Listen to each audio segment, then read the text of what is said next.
All right. Thank you for coming. I'd like to introduce now Bob West, Managing Partner at West Strategy, speaking today on identity in the COVID era.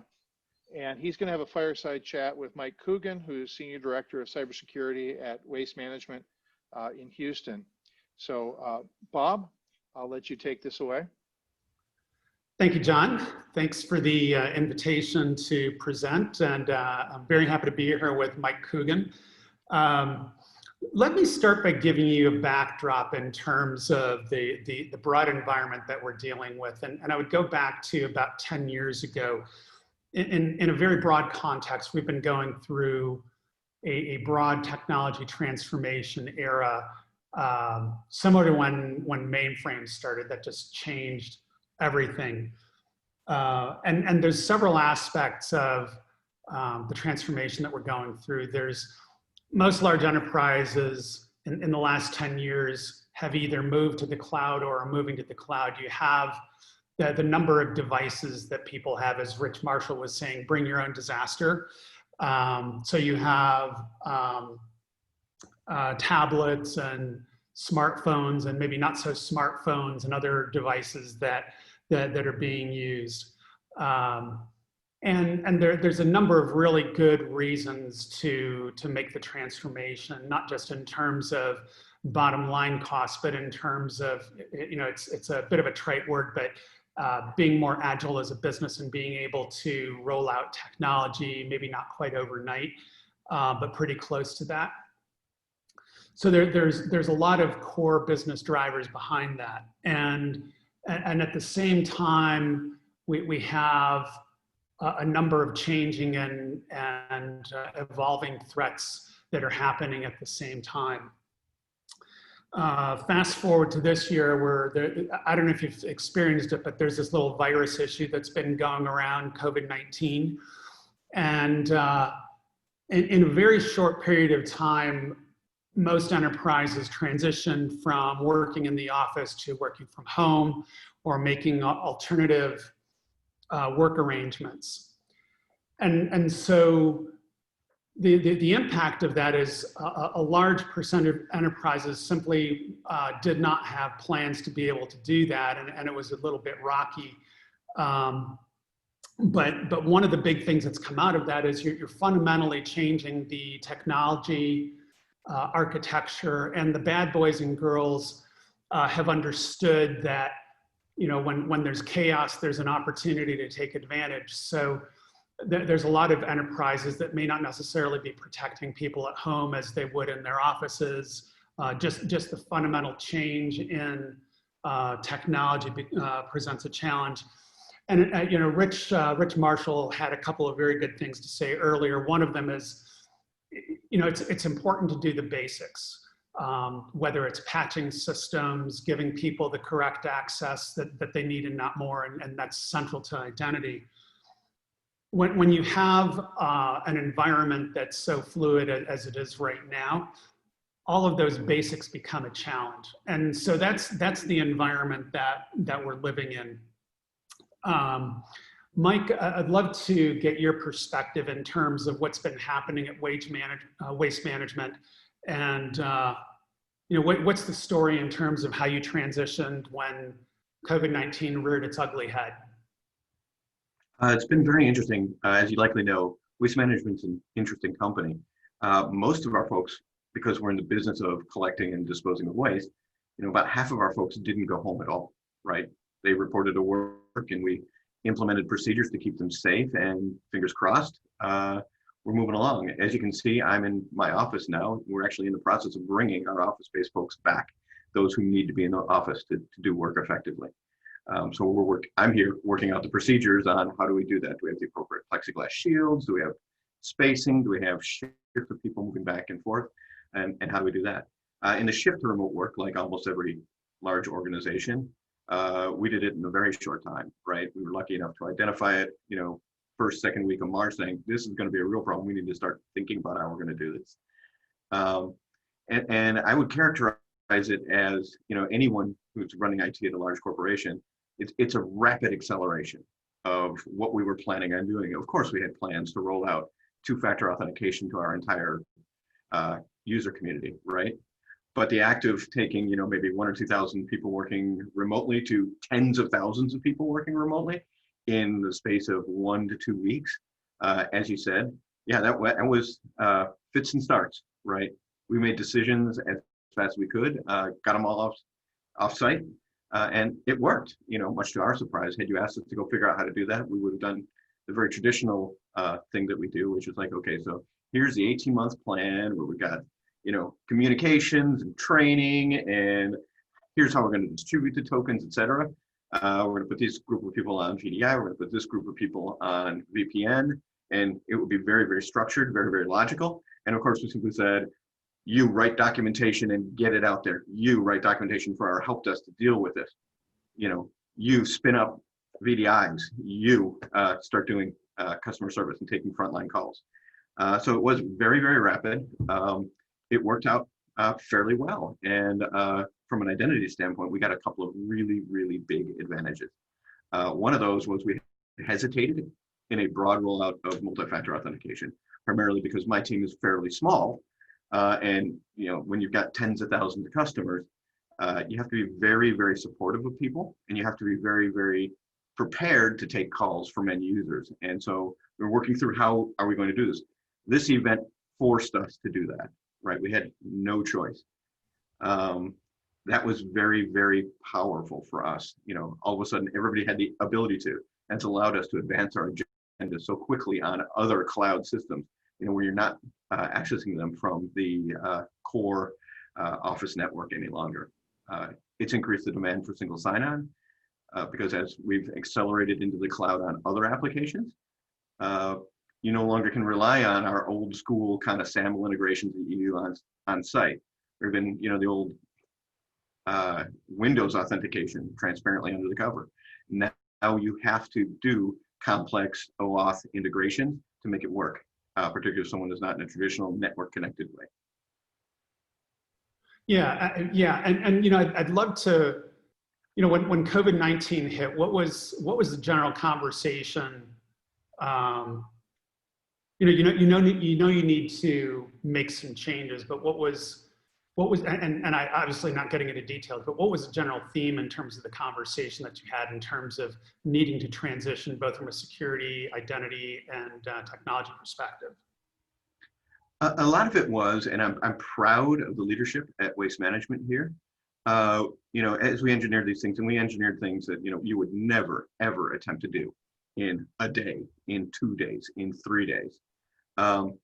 Leadership was incredibly supportive of the effort, and on top of it, they were extremely supportive of us making mistakes, because we're just going faster than we had ever anticipated having to do in enabling capabilities for people to continue to work with as little disruption to people who actually service a bill paying customer, who make sure that our trucks are running, and all of those actions were supported by our leadership.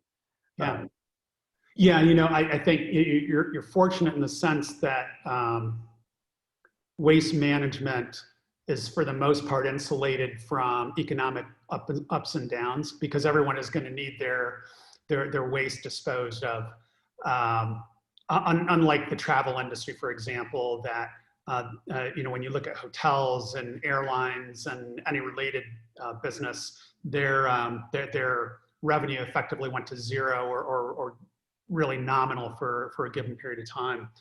One of the things that we're seeing, and I think it's important to put yourself into the CEO's seat right now, because when COVID-19 hit, the first thing that CEOs were looking at is, so how much cash do I have on hand? How do we get from here to post COVID-19? And the goalposts are moving regularly, right? And it's still not clear to us when we're going to be out of this mess. I need to continue to function as a business.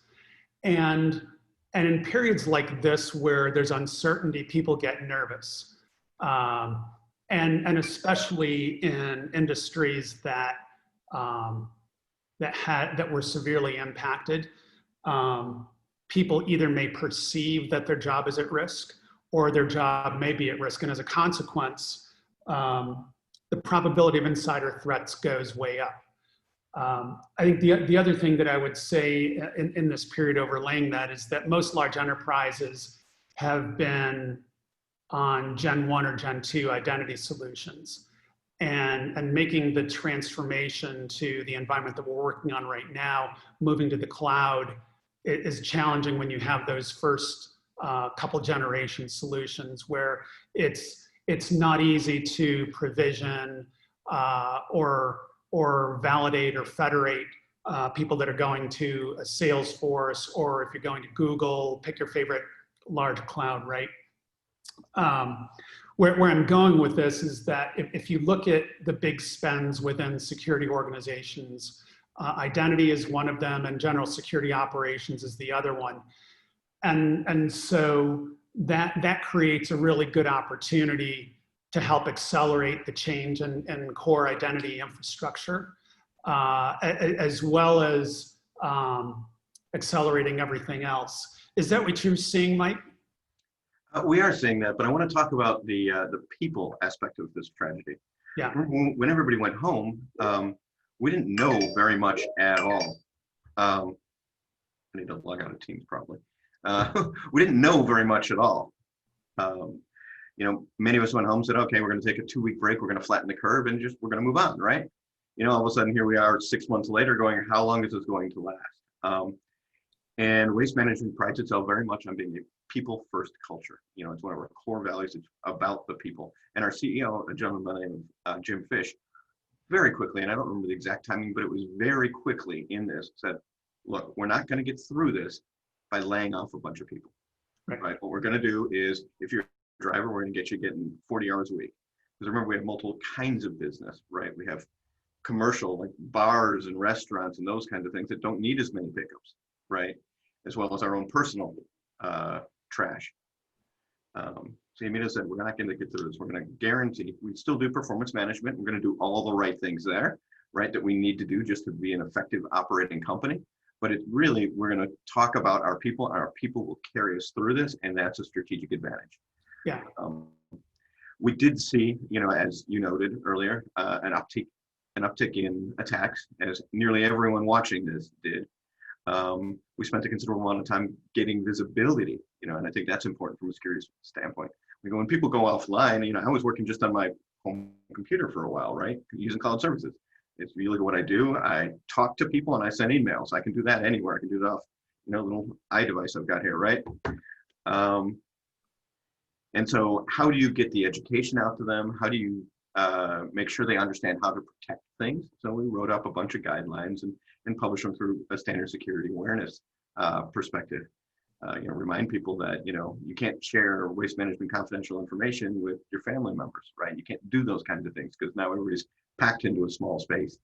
There was actually a moment where my wife and I were living in a 2-bedroom or a 1-bedroom apartment, a 2-room apartment, right? We were swapping bedroom usage just to make sure that we could keep in contact with everybody and lead through it. In the identity space, as I noted before, we were able to push multi-factor authentication, adaptive authentication, all those things very quickly.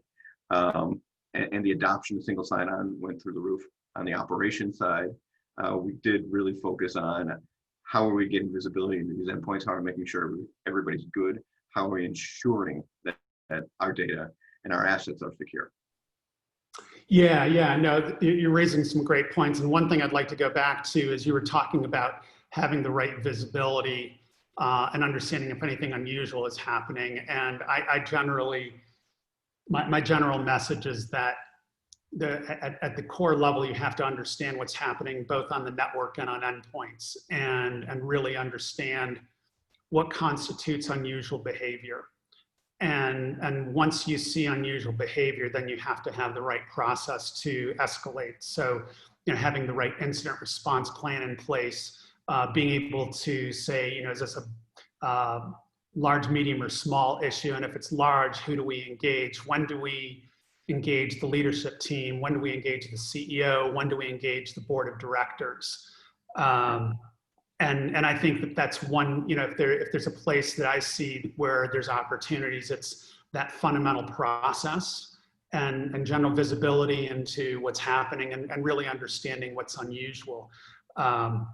And where identity comes into play is when you see something unusual, you should have a tight linkage into if an event is severe enough, can I disable someone's ID? Can I deprovision them? You know, whatever that aspect happens to be, right? Or if I'm seeing someone that's accessing something that they normally don't, putting up some additional hurdles, right? Whether it's multi-factor authentication or something otherwise, or it could be something like, you know, sorry, Bob, but you're not allowed to access this supply chain system. You know, please go and read up on what you're supposed to be doing and our policies. I think the other thing, I always go back to one of my early experiences in my corporate cybersecurity roles. I sat down with my CIO at Bank One back in the Paleozoic era in '97. And one of the things I'll never forget him saying was, if there's anything that you get right, it's learn how to tell a good story, right? And by that, he was referring to, you need to make sure that you can communicate in clear business language. Why should I make this investment in protecting information, whether it's tools, whether it's people, whether it's business process optimization. And I think there's a great opportunity here when you look at, a lot of us look at the investment in security from a bottom line perspective. The conversation I find more interesting is how can the right investment in cybersecurity, and particularly in identity, impact the top line. So for example, in most companies, there's a lot of fragmentation in terms of directories, in terms of information stores for customers, et cetera. And if you don't have a good perspective of your overall relationship with your customer, you know, two things happen. You don't understand how to treat them. And the other thing is, if you have a good idea of what products you're selling to them and what you're not, then there's an opportunity for cross-selling and cross-marketing. So that's one of the business contexts. How does that play out? Excuse me. How does that play out at Waste Management or other environments that you've been in, Mike? I think we've seen identity and parameters around identity itself becoming really the focus of our incident response team, our security operations. You know, you were joking a minute ago about Paleolithic age, and you know, I've got quite a bit of gray hair as well. I've been doing this a long time, and what we are seeing is the visibility is moving from the network and from the endpoint. Now, we're never going to push that all the way away, right? But it's really, you know, there's a marketing term out there. I don't even remember what company uses it, but identity is the new perimeter, right? So how are you watching how the person logs in, where they log in, things like atypical logins and impossible travel, right? Which we get our friends from a variety of different countries, you know, because we work in several countries, where you see them log in Bangalore, and then you'll see them log in Austin, right? Which will trigger us to go investigate, is this happening? What happened? How did it happen? Yeah, as those boundaries start to disappear, it is a imperative to go figure out, how am I going to understand what's happening? It's further complicated. A colleague of mine referred to it a while ago. So those of us who've been doing this for a very, very long time, remember you used to buy a ZOS box, right? And it came with everything you needed to make it secure, right? It had schedules, it had all these things. Now, as we entered the era of open computing in the early 2000s, those suddenly became things you would buy from a BMC or a Computer Associates or those kinds of things. As we transition to the cloud, what you find is when you go do these deals, it's now security is a feature that you can add to your subscription. And so then it becomes a very interesting conversation where you have to go back and say, right, it's no longer that security is a product, security is a feature of the product that you have bought. And how much of those features do you need? And they're always, hey, you want really, really good security, it's always really, really expensive. And you find yourself making those decisions. And it really has to go like around, hey, we don't have visibility and we have to get that visibility in order for us to effectively protect our assets and our people from these kinds of scams, right? Yeah, I think there's some really good analogs that can be used in terms of the benefits of the right investment. So I use quality as an analog quite a bit, right? If you think of in the automotive industry, Honda has a reputation for building high quality, fuel efficient cars. And that's their competitive differentiation. In a similar context, making the right investment and protecting information is something that that can help give you competitive advantage. If you have good confidence that I'm considering doing business with you as a business or as an individual, if I know that you're doing the right things to protect my information or my company's information, then I'm going to have the comfort that that my information will more than likely be protected. And breaches always happen, right? It's just part of business. So then the question becomes, are you doing what's commercially reasonable to minimize the damage when breaches happen? It's like bank branches get robbed regularly. But the fact that they get robbed doesn't mean that banks shut down, right? They put in the right controls. So they'll put in video cameras, they'll put in packs of dye and stacks of money. So when their branches are robbed, you have a reasonable idea of who did it. And then likewise, you have the ability to minimize the damage when it happens and not lose as much money. And I think there's a really strong analog in terms of the investment in cybersecurity and investing at a commercially reasonable level. One of the conversations we were having earlier, Mike, was, identity is one core component of protecting information. It's one tool in the toolbox, right? And you have to understand where the right fit is. How have you approached identity and it fitting into a broader security solution set or security architecture? So identity is fundamental.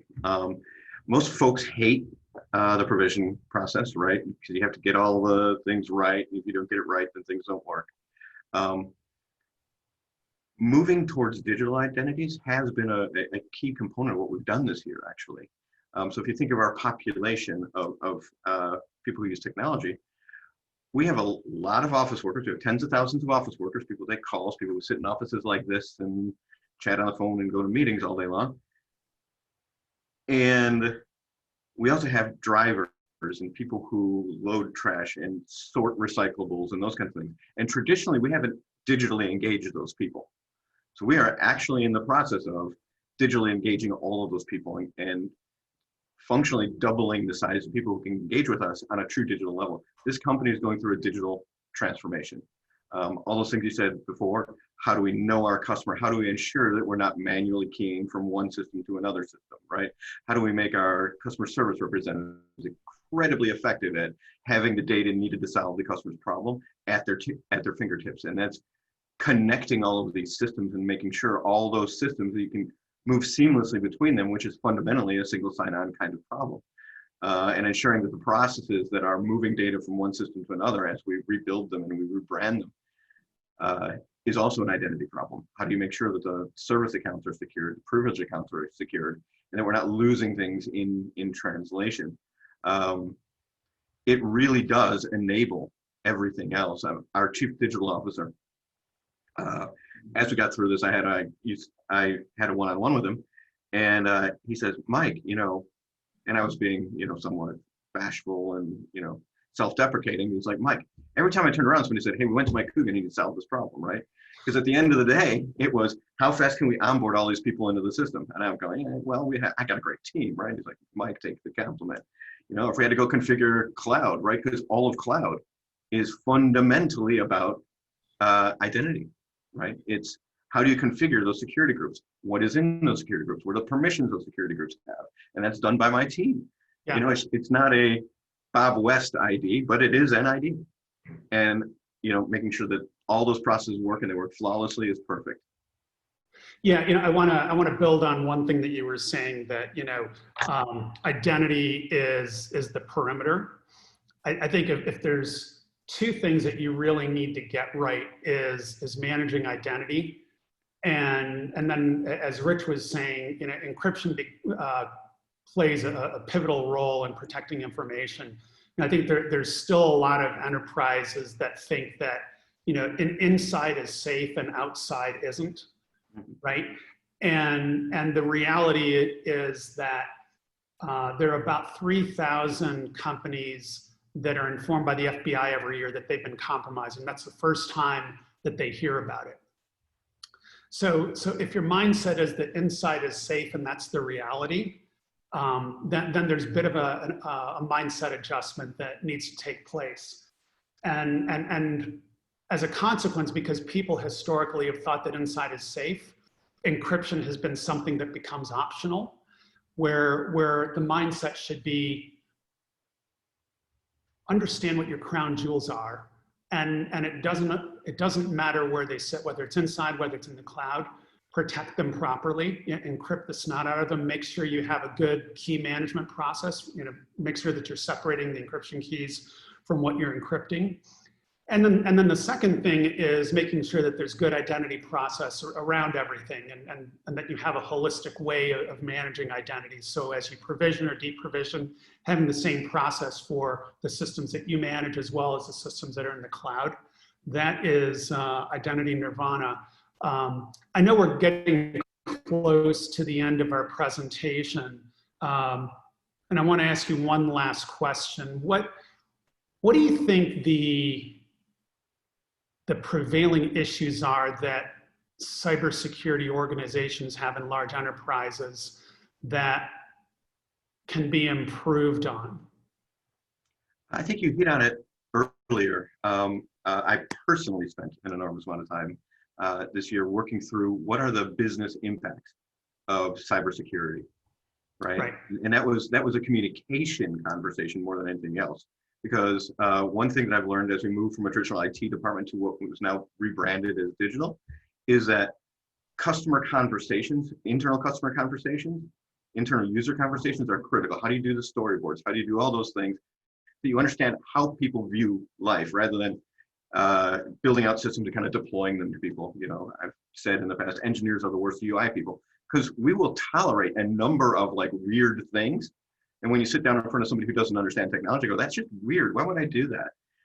So we spent a lot of time this year talking about what does it look like if collection operations, moving trucks in and out of a yard to various places, what does that look like if you can't rely upon the data? Do I know where the truck is? Do I know how soon the truck needs to be rerouted? All those pieces, and actually putting real financial value in working through some of the likelihood, old school annualized loss expectation kinds of calculations. And we've done that, dozens and dozens of times across our entire business. So how do you get past I'm a guy in a small shop that's deploying capabilities that everybody kind of thinks is important, but not sure why they think it's important, to I can talk to you in terms that you understand and we can have a conversation about, oh, you use this application to go close the books. Well, what happens if that application isn't there? That application moves to the cloud where it's got more exposure now. How do we make sure that we maintain the integrity of that process? Yeah. And everything from landfills to old school HR, right? Yeah, absolutely. And I think there's a number of lenses that you can look at in terms of how do you prioritize protecting systems. I would expect that waste management, some things that are on the short list would be billing systems, fleet management, all those general types of systems, because I would want to understand what are the systems that I rely on to generate revenue, right? You know, what's the short list? And then there's other lenses you can look at, right, in terms of regulatory compliance, et cetera, et cetera, et cetera. But the revenue is something that anyone in leadership will understand, right? You know, if we don't protect these systems properly, it means that we're not going to make the amount of money that we should, or we may lose money on them. Hey, John, I know that we're getting close to our time allocations, so perhaps this might be a good time to field some questions. Yeah, I don't see anything in the Q&A window. So folks, if you have some questions about identity in any context, identity is the new perimeter. So please type your questions into the chat or Q&A window, and we'll try to answer those. You know, if there aren't any questions right now, Mike, would love to understand your general guidance for the others that are listening. If you're starting from square one, or you're transitioning from one gen of identity solutions to another, what's the best way to do it? Who do you get involved in a large enterprise? We've had some success with our internal controls people, our internal audit people, because they think about things in a different way. But broad engagement and really trying to build the system from scratch is important, right? The other general advice I generally give people when I talk about identity is it's important to move forward, right? Identity has some really, really, really hard problems that have to be solved, right? You think about name changes when someone changes their name, and their ID changes, and how do we change that back and update it in all the systems that, you know, so focus on 80%, not the 20%. That is really, really hard, and start moving that way. You know, you can always have a manual process for something that happens very rarely, but you've got to get it right for the vast majority of things. Making sure roles have owners, that there is a person that cares, right? Because at the end of the day, I tell my auditors this, and they get angry with me, is I don't know what the business is. You know, I don't know whether Bob West should have that entitlement or not. I simply don't know, right? So if someone keys it into the system and it gets approved, I'm going to go provision it. So how do I work with the people who care about these things to ensure that we've got the right folks making the right decisions as you go through this provisioning and approval process? Yeah, no, entitlement management is definitely something, and to your point, it's the business that really understands what their employees need access to. I mean, you can take a guess in the security organization, but it's a guess, right? And one of the things I like that I heard you say was, you know, get 80% of the way there and prove the value. One of the things that we did in one of the large enterprise identity implementations is we did an analysis in terms of what are the most common applications that the average employee uses, and it ended up being less than 10. And we focused on making sure that those applications were really solid in terms of provisioning, in terms of authentication, in terms of entitlement management, and then we moved out. You know, a lot of it is setting expectations on the business side, and when employees or business partners can see a fundamental difference in terms of their experience, then it's much easier to say, you know, here's the value that we got out of this investment, right? Yeah, absolutely. Yeah, because otherwise it's just a black hole, right? I tell my boss every year, I tell him, you know, look, I could spend $1 billion a year on security, right? And we get about $15 billion in revenue. I could buy every point product, right? And I had this conversation with auditors, inside and outside auditors. Like, the trick is not pointing out things we could do, right? There's an infinite amount of things you can do that will incrementally make you better at defending.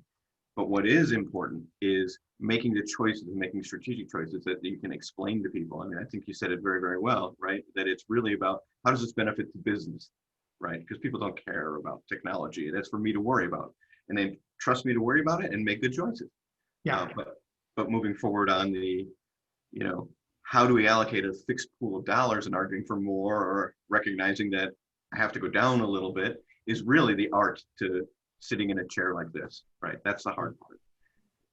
Yeah, absolutely. Hey, John, I know we're at 35 minutes and I don't remember if that's the entire time or if that's our presentation time. Yeah, thanks, Bob. Thanks, Mike. I think it's a good opportunity to close. We don't have anything in the questions and answers window. We do have a Discord room for track one if anybody has questions or wants to have any discussion about what they've heard today. So thank you both for coming today. I think that you're right. Identity is the new perimeter, and that perimeter is changing as we change the way that we work.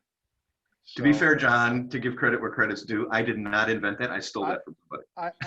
I know, but I'm still in the CornCon chat. I'm giving you credit for that. Yeah, I don't know, Mike, I'm going to communicate to everyone that you invented it. Yeah, I thought you invented the internet, Mike, but in any case, yeah, you're the first one who mentioned that today, and I think that's important to point out. So yeah, thanks guys both for coming, and I hope you have a great weekend, and stick around with CornCon if you have an opportunity. Absolutely. Thanks, John. Thanks for inviting me back. All right, thanks. Thanks.